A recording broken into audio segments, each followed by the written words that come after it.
Ça faisait longtemps que j'avais pas fait de cauchemar. Ça faisait, ça faisait longtemps. Déjà, j'ai refait mes tresses, alors il n'y avait pas de rose. Du coup, j'ai voulu prendre une couleur qui est assortie à mon bronzage. Voilà. Oula, ça c'est ma veste en tulle. En simili-tour. Qui perd tout son truc. Moi, j'aime bien.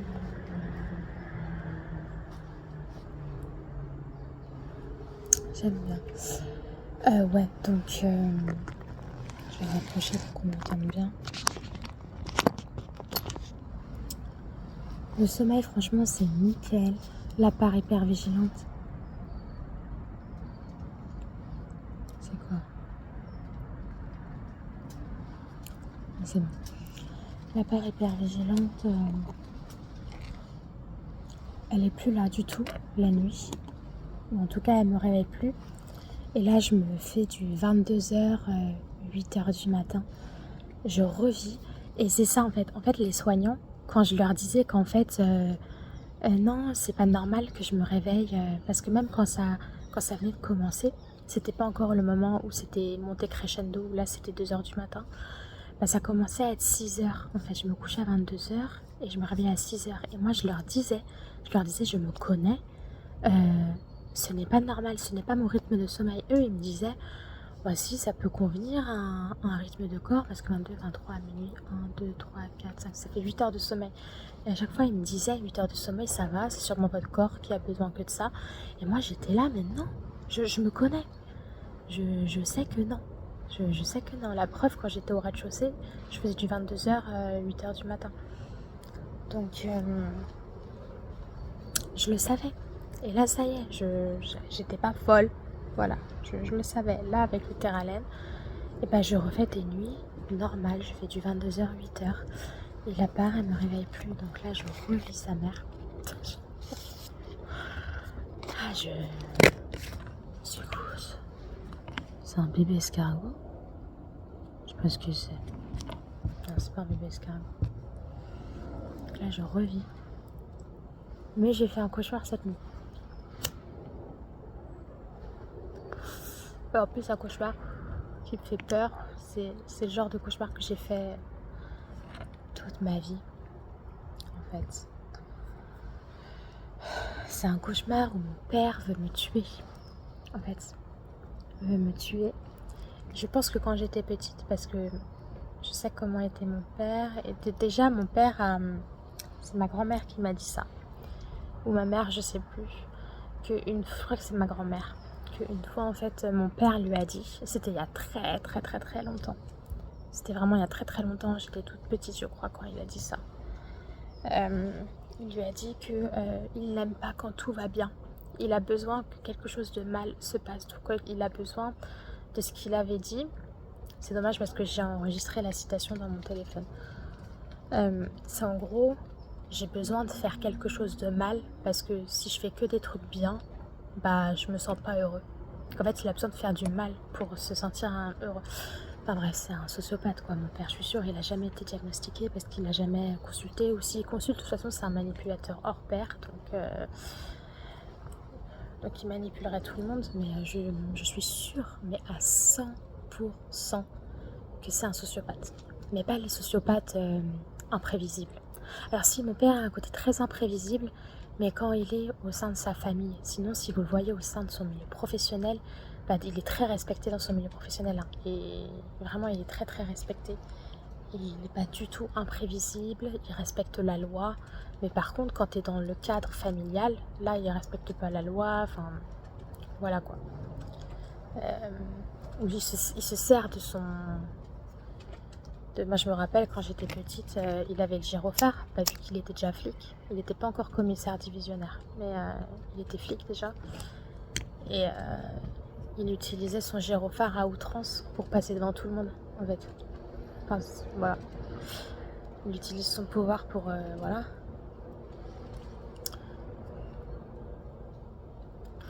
Donc, je suis sûre. C'est pas le sociopathe imprévisible, mais c'est le sociopathe vraiment qui... Je sais plus ce que j'avais lu. Mais je suis sûre qu'il a une sociopathie ou une psychopathie, je sais jamais lequel des deux c'est, mais j'en suis persuadée. J'en suis persuadée. Et je suis sûre que quand j'étais gosse, même là, j'ai des souvenirs à l'adolescence où il me faisait tellement peur. Enfin, il a un regard, t'as l'impression qu'il va te tuer, tu vois. Genre vraiment. Il a un regard, d'ailleurs, il y a une part dissociative qui s'est créée et qui a ce regard-là, le même regard que mon père. C'est-à-dire que quand elle est là, je la sens très rarement maintenant. Mais quand elle est là, je sens mon père à l'intérieur de moi. En fait, cette part-là, c'est littéralement mon père, quoi. Et elle a son regard qui me terrifie tant. Le regard vraiment d'un psychopathe qui aime te voir souffrir. En fait, c'est vraiment les dents serrées, le regard très noir. Vraiment les dents serrées, avec ce petit sourire. Il me terrifie ce regard. J'ai un vrai trauma avec ce regard. Et là, dans le cauchemar, il y avait ce regard-là. Il essaie de me tuer. Il essaie de tuer mon chat aussi, Chouchou, qui est déjà décédé en plus. Il essaie de le tuer. Il a essayé de m'enlever Chouchou durant le divorce. Il voulait reprendre Chouchou. Heureusement, il a fait son casse-pied plutôt sur la garde des gosses où il voulait récupérer mon frère et ma soeur. Le chat, il l'a vite abandonné, mais putain, j'ai eu peur qu'il m'enlève Chouchou. J'ai vraiment eu peur. En plus, là-bas, il aurait été maltraité. Enfin, mon père, il s'occupait jamais du chat. C'était juste pour nous faire chier, en fait, qu'il voulait récupérer le chat. Donc, heureusement, il a abandonné l'idée. Au départ, il voulait reprendre Chouchou. Je l'aurais jamais laissé faire. Quitte à avoir des problèmes avec la justice, je me serais barrée avec Chouchou, je sais pas, je me serais barrée quelque part en France, j'aurais fugué avec lui, je sais pas, mais jamais je l'aurais laissé reprendre. Quitte à finir en prison, j'en ai rien à foutre. C'est mon chat avant tout, c'est mon chat, c'est sa sécurité avant tout. Jamais je l'aurais laissé. Jamais. C'est ça qui est différent aussi avec ma mère, et je suis contente de ne pas être comme ma mère, c'est-à-dire que ma mère, elle, c'est sa zone de confort. Donc en fait, même quand mon père, il nous maltraitait devant elle, en fait, jamais elle s'est dit je vais arracher mes enfants à leur père maltraitant, en fait. Quitte à avoir des problèmes avec la justice, finir en tôle ou quoi. Non, c'était sa zone de confort avant, la peur prenait toute la place sur le fait de protéger ses enfants. Moi, j'en ai rien à foutre. En fait, moi, mon chat, j'aurais pu, mais vraiment... ah ouais, tout pour le protéger. Vraiment. Bah même mon frère, une fois, quand il a failli... Enfin, quand il s'est fait tabasser à la sortie de son lycée, j'étais prête à aller tabasser le mec, j'en avais rien à foutre. En fait, que les flics après viennent me chercher parce qu'il y a bagarre, que je finis en garde à vue ou quoi. Rien à foutre, en fait, quand tu... Voilà, je sais pas. Voilà, c'est... Donc je suis contente de ne pas être comme ma mère là-dessus. Je sais que si je tiens à quelqu'un, je ferai tout pour le protéger. Et j'admire beaucoup ces mères, j'aurais beaucoup aimé avoir une mère comme ça. Je vois souvent passer sur les réseaux des mères en fait qui se battent pour protéger leurs enfants, qui se font abuser par le père et qui en fait enlèvent leurs enfants pour les protéger en fait, ne respectent pas les décisions de justice qui est par exemple de la co-garde quoi, d'amener les enfants chez le père abuseur qui ne respecte pas et qui du coup risque des sanctions, etc. Je respecte énormément ces mères qui font tout pour se battre pour leurs enfants. Je respecte énormément. J'aurais tellement aimé que ma mère elle soit comme ça. J'aurais tellement aimé. Mais du coup, voilà, j'ai fait un cauchemar où il voulait me tuer. Où il voulait tuer mon chat aussi. C'est très flou. Hein. Mais putain, je sais pas pourquoi j'ai refait un cauchemar comme ça, quoi. Ça allait mieux. Ça faisait longtemps que j'avais pas fait de cauchemar, mais... J'en ai fait des cauchemars où mon père il voulait me tuer. Je suis sûre que quand j'étais petite, j'ai dû ressentir ce truc de là, mon père il va me tuer, j'en suis sûre. Rien qu'en regardant son regard, j'ai l'impression qu'il va me tuer. C'est... Ouais. J'ai déjà fait des rêves où il me noyait. Bah, d'ailleurs ça c'était un problème ça. Quand j'étais à la piscine, je détestais aller à la piscine avec mon père. Parce qu'en fait, mon père s'amusait à me noyer. Euh, il s'amusait à me laisser sous l'eau. Et en fait, moi, j'arrivais plus à respirer. Et en fait, dès que je sortais de l'eau, j'avais même pas le temps de prendre une inspiration qui me remettait sous l'eau. Et pour lui, c'était un jeu. En fait, c'était un jeu. Et moi, je me rappelle en fait que j'arrivais pas à respirer, que c'était hyper violent pour moi. Enfin bref, c'est un taré. C'est un taré. Après, ça va, je fais plus. Je sais que durant mon adolescence, donc à partir de l'âge de mes 10 ans, peut-être que j'en faisais déjà avant, je sais pas. Jusqu'à. En fait, jusqu'à ce qu'il soit parti de la maison. Après, ça s'est stoppé, ces cauchemars-là. Mais durant le temps où je vivais avec mon père, je faisais des cauchemars à répétition, mais c'était quasiment toutes les nuits. De cauchemars incestueux avec lui, où il me faisait faire des choses, etc. Et j'avais l'impression de devenir tarée quand j'étais ado. Je me rappelle, je me disais, mais putain, c'est trop bizarre que je fasse ces cauchemars à répétition. Est-ce que ça veut dire que c'est moi qui ai un problème? Est-ce que ça veut dire que c'est moi qui est incestueuse? J'avais l'impression d'être tarée. Et en fait, c'est la seule explication possible. C'est que, ouais, c'est que j'ai réellement vécu de l'inceste, quoi. Ça, c'était quand j'étais dans mon cheminement, quand j'ai découvert que j'avais de l'amnésie traumatique. Du coup, je faisais plein de liens avec tous les symptômes que j'ai jamais compris, notamment les cauchemars à répétition incestueux durant toute mon adolescence. Où là, maintenant, je fais le lien, en fait. Que non, c'était pas moi. C'est que mon père m'a vraiment fait des choses quand j'étais petite. Et peut-être adolescente aussi, d'ailleurs. Je sais pas. Ouais, je faisais des cauchemars à répétition tous les soirs. Il n'y avait pas un seul soir où j'avais pas ça. Et pareil, ça c'est parti. Alors, le rituel, pareil, c'est comme les cauchemars à répétition. Ça s'est arrêté quand mon père est parti de la maison à mes 18 ans. Je l'ai plus refait après. J'avais un rituel le soir, mais un rituel très obsessionnel, un peu comme un TOC. Sauf que c'est un TOC traumatique, quoi. Enfin, voilà. En gros, j'étais dans mon lit. Je me répétais dans ma tête bouclier de protection activé. Et en fait, je visualisais autour de mon lit un bouclier de protection. Et je répétais dans ma tête bouclier de protection activé, bouclier de protection activé, bouclier de protection activé, en tout en visualisant. Et tant que c'était pas fait correctement, tant que je sentais pas que le bouclier me protégeait totalement, je n'arrêtais pas. Donc ça pouvait durer 20 minutes où je suis là, bouclier de protection activé. Et je pouvais pas dormir tant que j'avais pas fait ça, en fait. Je pouvais m'endormir une fois que je me sentais protégée par ce bouclier. Et ça, c'était tous les soirs. Donc je pense que mon père m'a fait des choses la nuit.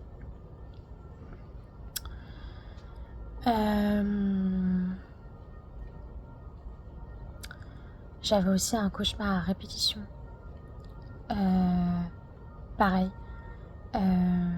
Qui a commencé vers mes 10 ans. Je sais pas encore si je l'avais avant, parce que j'ai pas de souvenir. Mais qui a commencé à mes 10 ans, quoi. Je l'ai fait jusqu'à mes 18 ans quand mon père est parti de la maison. Et je l'ai refait pour la toute dernière fois quand j'ai revu mon père vers mes 20 ans, je sais plus, lors de la procédure de garde. Je l'avais revu au loin. J'étais à un café avec ma grand-mère à côté du tribunal de Versailles et je l'ai vu au loin. Et le soir même, j'ai refait le même cauchemar. C'était un cauchemar.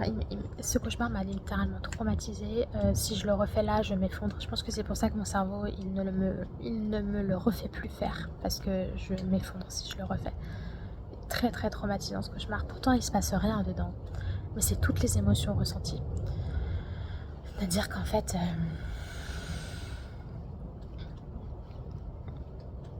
je rentre chez moi. Dans le cauchemar, je rentre chez moi.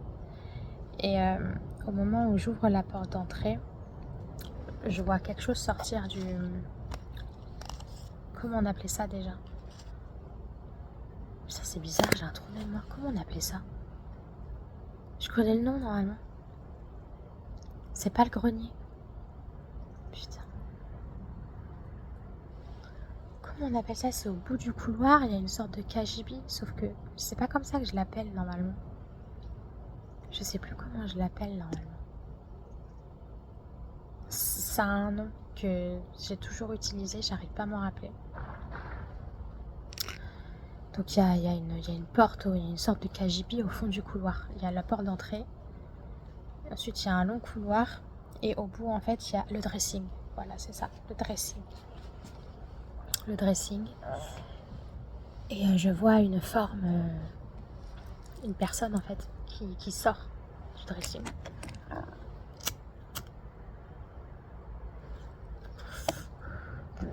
Dans mon cauchemar, ce truc-là ce truc-là représente la mort. En fait, pour moi, c'est un homme. Ça a toujours été une évidence que c'était un homme. En fait, il est totalement camouflé par une grande cape, une énorme cape noire. Donc en fait, je ne vois pas son visage. Il a une énorme cape noire qui retombe sur son visage. Donc en fait, je peux pas voir son visage, je peux pas voir qui c'est.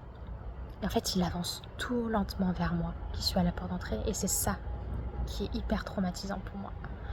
C'est qu'en fait, quand il avance, je ressens des émotions terrifiantes. Je ressens la mort imminente. La mort, elle arrive. Que je suis vraiment en danger de mort. Et je le revois là qui avance lentement vers moi, comme si la mort arrivait lentement vers moi, que je la voyais arriver et que là, j'allais mourir d'un instant à l'autre. Horrible. À chaque fois, j'allais sauver mon chat. Mon chat, il était dans le salon. Je courais pour aller chercher mon chat dans le salon parce que l'entrée du salon était juste avant le grand couloir. Et en fait, il m'attrapait jamais. Ce grand homme camouflé, il m'attrapait jamais. À chaque fois, j'arrivais à temps pour sauver mon chat et le prendre avec moi et refermer la porte. Mais c'est toutes les émotions ressenties. Ça représentait la mort et pendant longtemps, je me suis demandé qu'est-ce que ça pouvait représenter ce cauchemar. Et je crois que maintenant, avec mon avancée thérapeutique, je pense que j'ai enfin touché la réponse. En fait, je pense que c'est mon cerveau qui cherchait à me prévenir que j'étais en danger chez moi. Ouais. Alors pourquoi camoufler ? Je pense que c'est l'amnésie. Ça symbolise l'amnésie. Je pense que le fait que si je savais que c'était mon père là, je pense que c'était trop douloureux en fait. Il fallait pas que je sache qui était la personne derrière la cape. Mais je pense vraiment que ça symbolisait, c'est mon cerveau qui cherchait à me prévenir que j'étais en danger chez moi. Et ça, ouais, c'était vraiment lié à mon père, encore une fois, parce que ça s'est arrêté à mes 18 ans, alors que ce cauchemar-là, à côté des cauchemars à répétition, en fait, il n'y avait pas une seule nuit où je faisais pas de cauchemar durant toute mon adolescence. Et ce cauchemar-là dont je parle à répétition, je le faisais peut-être 3-4 fois par semaine, et le reste, c'était des cauchemars incestueux. Donc c'était un vrai calvaire la nuit durant mon adolescence.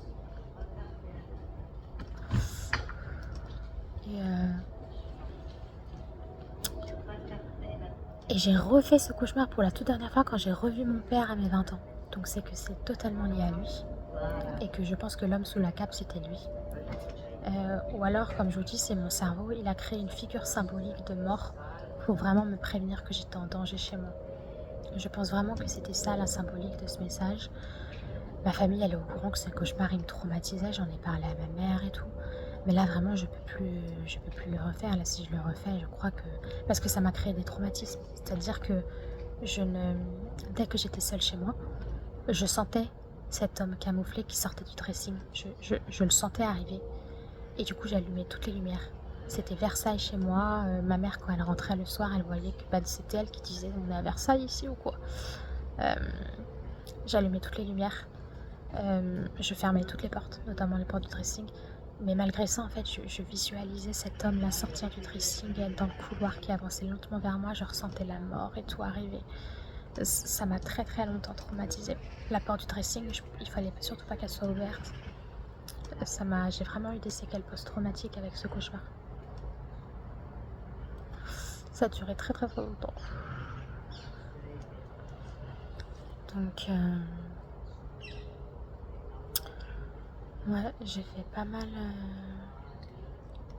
de cauchemars avec mon père, donc incestueux, d'autres où il voulait me tuer. J'ai eu pas mal donc, de cauchemars à répétition, des tocs à répétition. Enfin, c'est pas vraiment des tocs, encore une fois, c'est vraiment un truc traumatique, quoi. Avec le bouclier de protection activé que j'expliquais. Et tout ça, ça s'est arrêté quand mon père est parti de la maison. Donc tout est lié à lui, tout est dissociatif.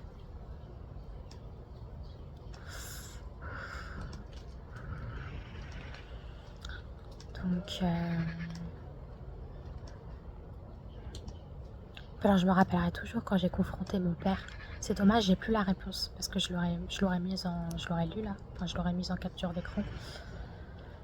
Je lui ai envoyé un jour. Un jour, je lui ai demandé par mail. J'étais encore un peu en contact avec lui. J'arrivais pas à couper totalement le cordon. J'étais sous emprise en fait totalement. Et je lui ai demandé s'il m'avait fait des choses quand j'étais petite. J'ai fait lire la réponse à ma soeur et à ma mère. En fait, c'était la réponse vraiment d'un psychopathe, en fait, qui, comment dire, il y avait zéro émotion. Ta fille, déjà, elle t'accuse de viol, d'attouchement, etc. Il y avait zéro émotion. Par contre, il était totalement dans la justification. Et sa justification, c'était... non, moi j'ai toujours tout fait pour vous protéger. Sa justification, c'était qu'il a toujours tout fait pour nous protéger, alors que pas du tout. Mais c'était vraiment la manière dont il a écrit. Il n'y avait pas d'émotion.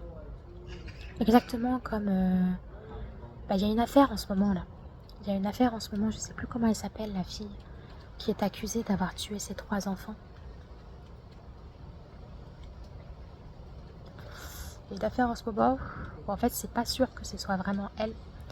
Il y en a beaucoup qui suspectent que ce soit le père, en fait, qui soit un grand manipulateur et qui ait tout manigancé et qui ait fait en sorte que la femme, en fait, elle soit convaincue que ce soit elle et tout. Et en fait, on le voit bien quand il parle, il a zéro émotion. Alors oui, il y a la dissociation qui existe, hein, où quand on est traumatisé, on peut parler sans émotion. Mais là, la manière dont c'est exactement la manière dont comme mon père était, c'est... Tu sens la manipulation derrière, tu sens le vice. Je sais pas comment expliquer. C'est dommage que j'ai pas enregistré sa réponse. C'est...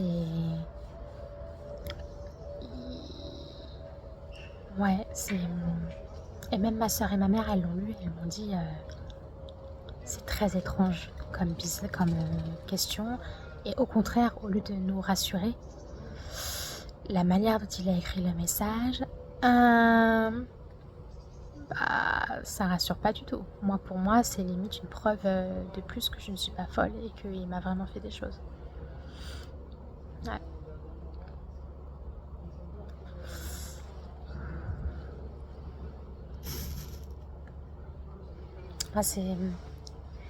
C'est bête, hein. J'espère pas qu'il a fait quelque chose à mes demi-frères et sœurs. Parce que pareil, aussi très bizarre. Quand je lui ai... Alors c'est peut-être moi qui fais de la psychose, je sais pas, mais...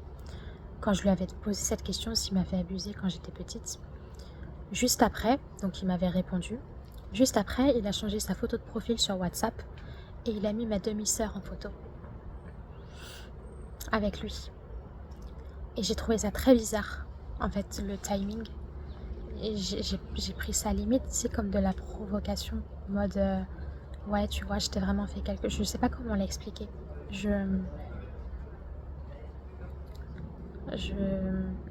Mon père, c'est quelqu'un comme ça, de toute façon, très vicieux, très manipulateur, qui n'a pas d'empathie. Tu vas avoir l'impression qu'il a de l'empathie dans son milieu de travail, mais en fait, c'est une empathie, comment dire, elle n'est pas sincère. C'est une empathie camouflée, enfin, je sais pas comment expliquer. C'est pas une vraie, pure empathie. C'est un jeu de rôle, en fait.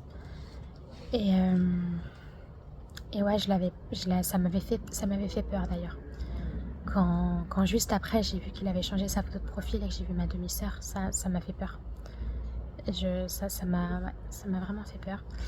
Et ce que je voulais dire, c'est que j'espère pas qu'il ait fait quelque chose à ma demi-sœur ou à mon demi-frère. Mais d'un autre côté, il y a une part de moi, c'est pas qu'elle espère, mais en fait, il y a une part de moi qui aimerait aller porter plainte contre mon père, qui aimerait le voir crouler en prison jusqu'à la fin de ses jours. Il y a une part en moi qui aimerait ça, qui aimerait obtenir cette justice-là. Euh, mais moi, je pourrais jamais aller porter plainte toute seule. J'ai pas cette force-là. Euh, que là où je pourrais avoir cette force-là, c'est si par exemple il y a ma demi-sœur qui se souvient de choses qu'elle a vécues, qui me contacte, parce que moi du coup je l'ai jamais rencontrée, et qui me dit j'ai subi ça, etc. Et hop, là j'aurai la force d'aller porter plainte. Donc il y a une part de moi, c'est pas qu'elle espère, mais c'est que pour obtenir justice, elle sait qu'elle pourra jamais le faire toute seule et qu'elle aurait besoin d'autres personnes qui étaient abusées par mon père. Donc, mais j'espère qu'il n'aura vraiment rien fait. Enfin, je sais que la maltraitance physique, elle y était. Ma sœur, elle m'a raconté des épisodes où il les maltraitait physiquement, surtout la petite. Où la petite, il se baladait dans un parc, elle était très fatiguée. Elle pleurait du coup parce qu'elle était très fatiguée. Elle demandait à ce qu'on la porte. Et elle n'arrivait plus à avancer, vraiment, elle avait mal aux jambes et tout. Et mon père, en fait, il l'a traînée par terre. Elle est en train de crier de douleur. Parce qu'en fait, c'était des cailloux en plus. Et en fait, il la traînait par terre, il en avait rien à foutre. Et du coup, forcément, ça lui faisait hyper mal. Et elle était super jeune à ce moment-là. Elle devait avoir 4 ans, un truc comme ça. 3-4 ans. Ma sœur, elle a rien fait. Elle a tellement peur de mon père aussi. Donc, elle a rien dit. Hein, mais je me demande comment ils vont grandir. Est-ce qu'ils vont devenir... Parce que le problème, c'est que la mère, celle avec qui mon père s'est paxé, avec qui il a eu ces enfants-là. Alors, je peux pas dire que c'est une sociopathe aussi parce que je la connais pas. Mais de ce que je connais, en tout cas, elle a beaucoup de caractéristiques d'une perverse narcissique. Donc, je sais pas du tout comment est-ce qu'ils vont grandir. Mes demi-frères et sœurs dedans, est-ce qu'ils vont pas finir comme eux? Parce que si tu grandis avec 2 pervers narcissiques, je sais pas si t'as plus de chances d'en devenir un ou pas. Je sais pas. Je sais pas du tout.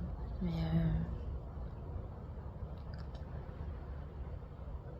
il y a un côté de moi, ouais, qui aimerait tellement obtenir justice, qui aimerait tellement réussir à porter plainte. Mais comment tu veux que je porte plainte? Enfin, il va me falloir des preuves en béton. Et des preuves en béton, bah j'en ai pas. J'ai mes troubles, j'ai les symptômes j'ai des symptômes que seul l'inceste peut expliquer. Mais j'ai pas de preuves concrètes. Je vais avoir mon IRM cérébral où on m'a décelé en effet une atrophie de l'hippocampe. J'ai tous mes diagnostics de troubles psychiques qui sont en lien avec des traumas. Mais après, j'ai pas de preuves, j'ai pas de vidéo de mon père qui me maltraite. C'est que ma parole que j'ai. Après, je peux contacter ma mère. Je suis sûre que elle a tout gardé, ma mère. Donc, je suis sûre qu'elle trouvera des preuves et tout que mon père était maltraitant physiquement. Mais sinon, j'ai pas de preuves. J'ai pas de preuves concrètes que mon père m'a violée. J'ai pas de vidéo, j'ai pas de photos. Pareil, la maltraitance physique, j'ai pas de photos, j'ai pas de vidéos, donc... Puis vu qu'il est déjà protégé par l'État, si j'ai pas des preuves hyper ouf, c'est pour ça que... Il y a un côté de moi qui aimerait qu'il y ait une autre personne qui ait été abusée par mon père. Le truc, c'est que mon père, c'est pas un pédocriminel, enfin, c'est pas un pédophile, enfin... Il n'est pas attiré par les enfants, donc je sais que c'est qu'au sein de la famille qu'il a fait des trucs. Je sais qu'il a jamais abusé d'autres enfants en dehors de la famille. Alors, maltraitance physique et tout, j'en ai aucune idée, mais abus sexuel, non. Parce que mon père, son problème, le pourquoi du comment, je pense qu'il m'a abusé moi, c'était pour le contrôle. Vraiment le contrôle du pervers narcissique, le refus que je grandisse, et vraiment le besoin de faire du mal. Je pense vraiment que c'est lié à l'intrafamilial, mais qu'il a aucun désir chelou pour les enfants en général. C'était juste là, je pense, la notion de contrôle sur son enfant, enfin, je sais pas. Ouais. Ah ouais, je sais pas, mais...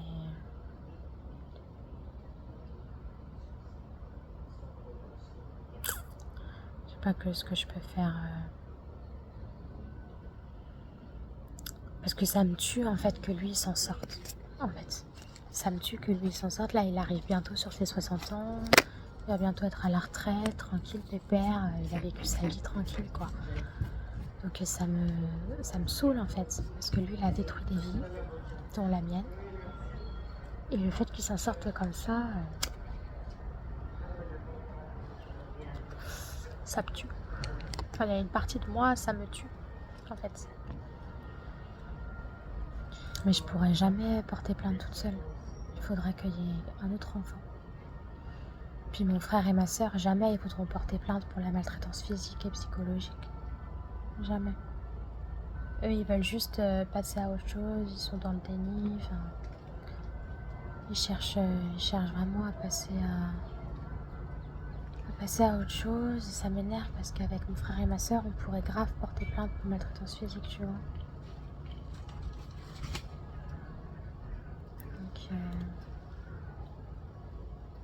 Mais en soi, heureusement que ma mère, elle était là parce que mon père, quand il était divorcé et que ma sœur est partie en vacances avec lui, il prenait pas du tout soin d'elle physiquement. Elle était malade en fait et il refusait de l'emmener chez le médecin, lui acheter même des Doliprane et tout. C'est-à-dire que sa peau avait brûlé parce qu'elle a la peau très claire de peau et avec le soleil, c'était à Biarritz. Elle a littéralement cramé, elle avait super mal. Et en fait, mon père refusait d'aller à la pharmacie et tout. Donc heureusement quand même que ma mère était là parce que je pense que sinon on aurait souffert de grosses négligences physiques. Ouais. Au niveau des soins médicamenteux, je sais que mon père par exemple, que ce soit mon frère ou moi, quand on avait un rendez-vous médical, jamais il nous emmenait. Il en avait rien à faire, c'était vraiment ma mère quoi.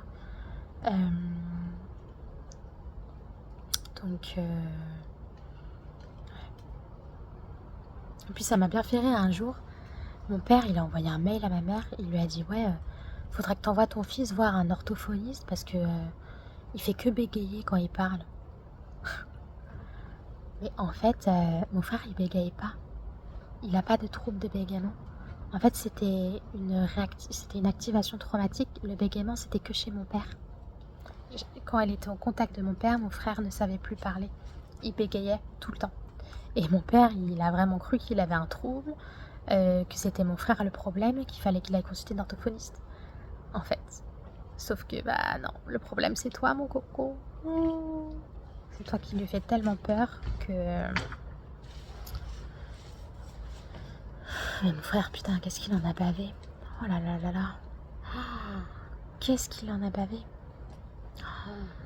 Là, je repense surtout à la maltraitance psychologique. Putain, qu'est-ce qu'il en a bavé. Enfin, je minimise en fait. Je minimise moi ce que j'ai bavé en disant ça, mais qu'est-ce qu'il en a bavé.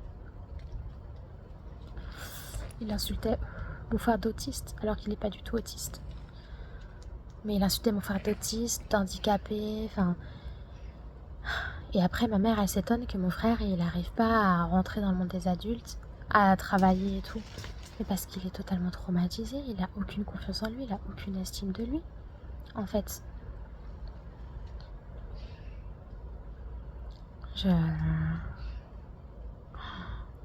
Qu'est-ce qu'il en a bavé, mon frère.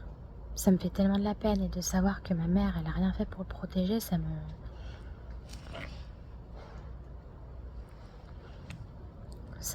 sidère. Mais bon, ça, je porterai pas plainte pour non-protection par ma mère.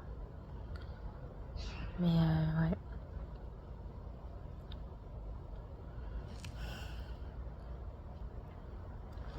Pourtant, c'est très grave. C'est très grave le fait qu'elle nous ait pas protégés, elle était complice. Hein. Elle peut avoir toutes les excuses qu'elle veut, du fait qu'elle était sous emprise, qu'elle avait peur du père et tout. Ça change pas le fait que ses enfants n'ont pas été protégés et ont vécu de la torture, carrément. Donc, c'est un crime. Hein. Ne pas protéger, pour moi, c'est un crime. C'était autant coupable, en fait, que l'abuseur. Donc, elle mériterait aussi, en soi, de répondre de ses crimes, de ne pas avoir protégé ses enfants. Mais bon, c'est plus mon père où j'aimerais obtenir justice. Je vais m'arrêter là.